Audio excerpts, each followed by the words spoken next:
मैं चाहूँगी मुर्तज़ा मैं आपसे बात करूँ। सुबह से हम तमाशा देख रहे हैं, शार दस्तूर मैदान जंग बनी हुई है, यहाँ पर झड़पें होती हैं। सुबह से मैं यही सवाल कर रही हूँ कि कोई आया यहाँ प्रेस कॉन्फ्रेंस करने, तो तीनों वफाकी वज़रा आए, उन्होंने की, मीडिया को बताया, चले गए। इनके मुतालबात सुनने, इनसे बातचीत करने उस कमेटी का कोई एक भी मेंबर आया अब तक? या पुलिस से कोई बातचीत हुई? क्या पुलिस को अहकामात क्या दिए गए हैं? कोई बात होनी है या बस ऐसे ही चलना है मामला? सुबह से तो हमें यही नज़र आ रहा है कि जिस तरह से ये मामलात बिगड़ रहे हैं, इसमें हुकूमत जो है वो डिले कर रही है। अच्छा। और हुकूमत को जो अगर बातचीत करनी है या करना चाहते हैं तो उनको ये सुबह 8, साढ़े 8, 9, 10 बजे तक ये बातचीत का दोबारा से आगाज़ कर देना चाहिए था, क्योंकि गुज़िश्ता रात जब ये जो एहतजाज था ये मुलतवी किया गया तो उनके साथ वादा किया गया था मुलाजमीन के नुमाइंदों के साथ कि हम 50 से 60% तक जो इजाफा है उसको हम आपको देंगे, और उसकी अश्योरिटी भी उन्होंने कहा था कि वो दे दी जाएगी। लेकिन आज फिर उन्हें बताया गया कि 24-25% जो है इजाफा वो दिया जाएगा। इजाफा बल्कि नहीं था, उनको ये कहा था कि एडिशनल बोनस की शक्ल में आपको दिया जाएगा, जबकि उनके मुताबिक जो बात हुई थी वो पे स्केल रिवीजन की थी, और इसके साथ साथ उनको ये जो इजाफा पिछले साल जो ये माली साल है मौजूदा, इस माली साल में नहीं हो सका था, वो इजाफा देना था। दोनों रहनुमाओं ने जो पाकिस्तान तहरीक इंसाफ के साथ, एक तो इत्तेहादी हैं शेख रशीद साहब, वज़ीर दाखिला और वज़ीर दफ़ा परवेज़ खटक साहब ने कल बातचीत उनसे कर ली थी, और जो बातचीत की थी उसके मुताबिक उन्हें जब अपनी हुकूमत को उन्होंने आगाह किया तो वज़ीर ख़जाना की जानिब से उन्हें बताया गया कि ये पॉसिबिलिटी नहीं है, और हमारे पास जो सूरत हाल है उसके मुताबिक हम ये पैसे, ये इजाफ़ा नहीं दे सकते।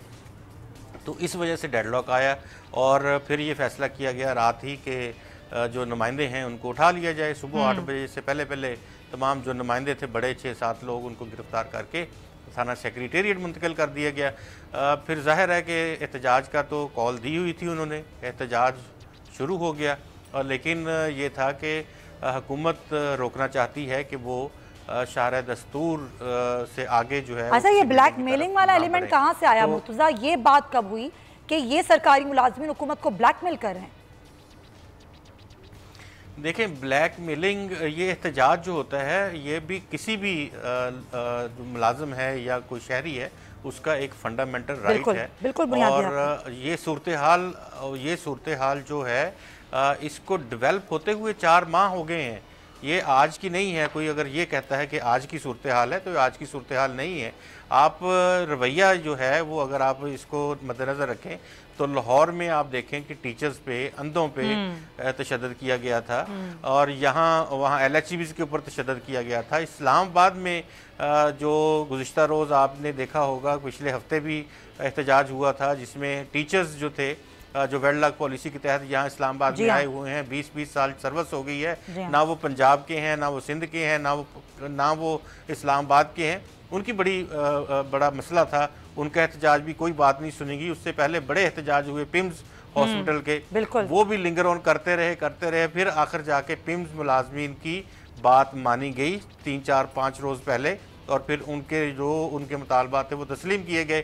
इसी तरह से दीगर जो मुलाजमीन हैं वो भी यहाँ आए हैं। पूरे इस 2.5 साल दौर में हम ये देख रहे हैं कि हर तबका फ़िक्र, मैं यही मेरा भी सवाल था, पॉइंट है कि मुर्तज़ा यही मेरा सवाल था। मैं भी ये बात करना चाह रही हूँ, मैं भी यही पूछना चाह रही हूँ हुकूमत से कि क्यों हर तबका फ़िक्र के लोग एहतजाज ही पर क्यों आ जाते हैं? लगारी साहब, क्या आप मुझे ये बात समझा सकते हैं कि हुकूमती क्या रवैया ऐसा है, हुकूमती रवैये में लचक नहीं है, या फिर हुकूमत का ये मौक़िफ़ दुरुस्त है कि हर तबका इनको ब्लैकमेल करता है, हर कोई इनको ब्लैकमेल करना चाहता है, चाहे वो ताजिर हों, चाहे वो टीचर्स हों, चाहे नाबीना अफराद हों, चाहे आज सरकारी मुलाजमीन हों, चाहे पैरामेडिक्स हों, सबके सब सड़कों पर क्यों निकल आते हैं? ये सिचुएशन क्यों होती है?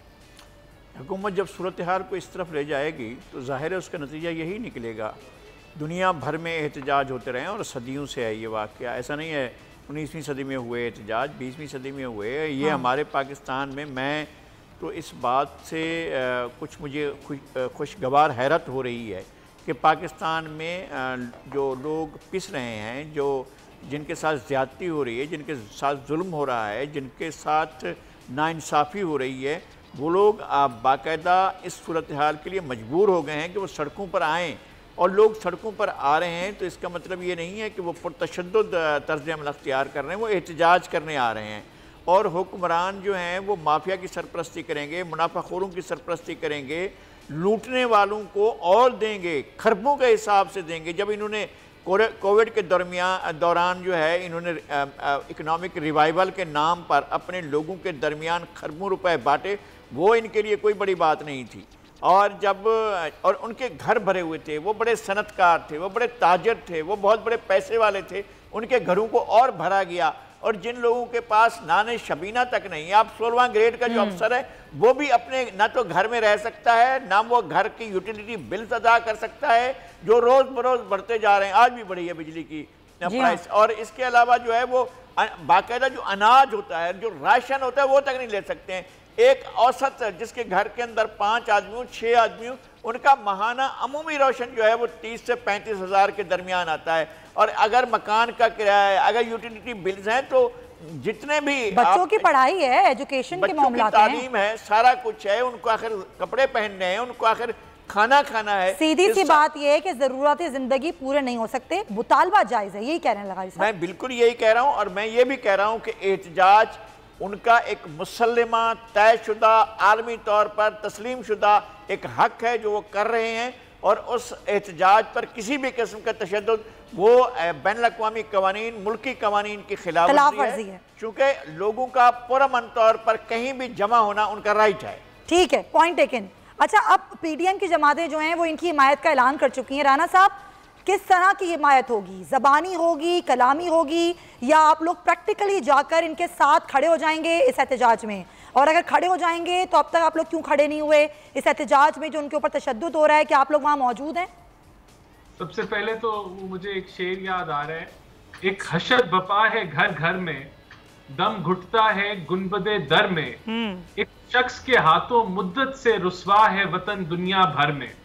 ये 2.5 सालों के अंदर जो कुछ हुआ है पाकिस्तान में, टीचरों पे लाठीचार्ज, टीचर ब्लैकमेल, स्टूडेंट्स पे lathicharge, student blackmail, health workers पे लाठीचार्ज, हेल्थ वर्कर्स ब्लैकमेल।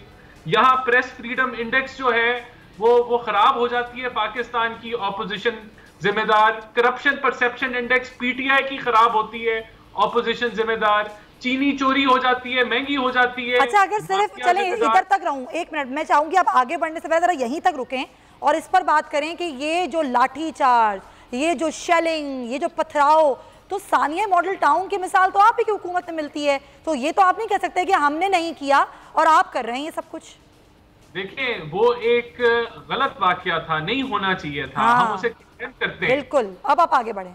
और देखें, अब उसके ऊपर भी आपने वो मॉडल टाउन की बात करी, इन्होंने हमें कातिल का, आज 2.5 साल हो गए उस केस को, इनकी हुकूमत है, कहाँ है? कुछ भी नहीं निकाल सके, कोई एविडेंस नहीं लेके आ सके। तो उसमें भी हम बेकसूर हैं और वो गलत एविडेंस होने के बावजूद एविडेंस नहीं मिलता, बड़े अफसोस की बात है, ये हमारे मुल्क का निजाम है। हाँ जी, जो पुलिस ने किया वो गलत किया। अब आ गई बात कि ये जो टीचर्स हैं, बिल्कुल हम इनके साथ खड़े, हम हर उस चीज के साथ सपोर्ट करेंगे जो इस आम आदमी के खिलाफ हो रही है, चाहे वो महंगाई हो, पेट्रोल में इजाफा हो, बिजली में इजाफा हो। इंशाल्लाह ताला हम लोग ना सिर्फ इनके साथ मॉरली खड़े बल्कि फिजिकली भी हमें जाके कब खड़े होंगे? फिजिकली कब खड़े होंगे? सुबह से शाम हो गई है।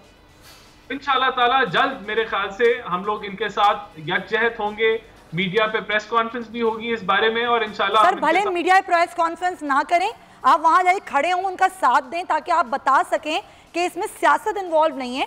अपनी सियासत चमकाने के लिए ऐसा नहीं कर रही है PDM, उनके लिए, उनकी सपोर्ट में खड़ी हुई है। आप दर्द रखते हैं दिल में आवाम का, सरकारी मुलाजमीन का, उन लोगों का। है, मैं आपको ये बताऊं, ये इतनी बड़ी मिसमैनेजमेंट है कि आप बातचीत करने के काबिल ही नहीं है। आप ऑपोजिशन के साथ भी बैठ, ठीक है ना, ठीक है सर, वो तो इनकी मिसमैनेजमेंट है ना। अब अपना क्या शो करेंगे। सब्सक्राइब करें और बेल दबाएं ताकि कोई खबर रह न जाए।